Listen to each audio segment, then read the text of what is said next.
জুলাই অভ্যুত্থান পরবর্তী বাংলাদেশের রাজনীতিতে একের পর এক নাটকীয়তা। ৫ আগস্ট শেখ হাসিনা পালিয়ে যাওয়ার পর নোবেলজয়ী ডক্টর ইউনূস দেশের হাল ধরলেও সুষ্ঠু নির্বাচন ও পতিত আওয়ামী সরকারের দোসরদের বিচারের দাবিতে উত্তাল রাজপথ।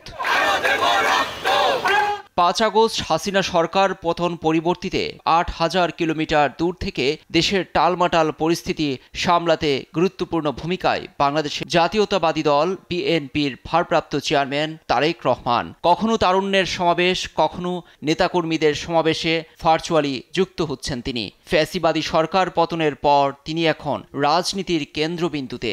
বাংলাদেশ জাতীয়তাবাদী দলের তারেক রহমানের উত্থান এমন শিরোনামে গত ১৫ জুলাই প্রতিবেদন প্রকাশ করেছে আন্তর্জাতিক সাময়িকী দ্য ডিপ্লোম্যাট। নিবন্ধনটির লেখক, গবেষক ও দক্ষিণ এশীয় বিষয়ক ভূ রাজনীতিক বিশ্লেষক মুবাশ্বের হাসান।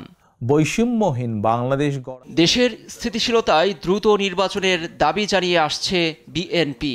চলতি বছর জুনে লন্ডন সফরে বিএনপি ভারপ্রাপ্ত চেয়ারম্যানের সঙ্গে বৈঠক হয় অন্তর্বর্তী সরকারের প্রধান উপদেষ্টা ডক্টর মোহাম্মদ ইউনূসের। সেই বৈঠক বাংলাদেশে ঐতিহাসিক হিসেবে প্রশংসিত দেশব্যাপী। ডিপ্লোম্যাটের প্রতিবেদনে আরও এসেছে, তারেক রহমান লন্ডনে এখন বসবাস করলেও বাংলাদেশের রাজনীতিতে একজন গুরুত্বপূর্ণ খেলোয়াড়।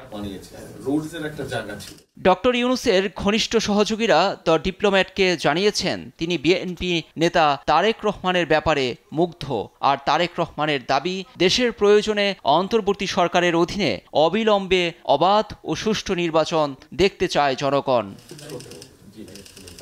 ২০২৬ এপ্রিলে নির্বাচনের অনুষ্ঠানের পরিকল্পনা ঘোষণা করেছিলেন নোবেলজয়ী ডক্টর ইউনূস। এ প্রসঙ্গে বিএনপি সূত্র দ্য ডিপ্লোম্যাটকে নিশ্চিত করেছেন তারা ইউনূসকে নির্বাচন এগিয়ে নিতে চাপ দেওয়ার জন্য দেশব্যাপী একাধিক বিক্ষোভের আয়োজনের প্রসঙ্গ তুলেছিলেন। ফলে লন্ডনের বৈঠক অস্থিরতা এড়াতে পেরেছে বলে মনে করেন নেতাকর্মীরা।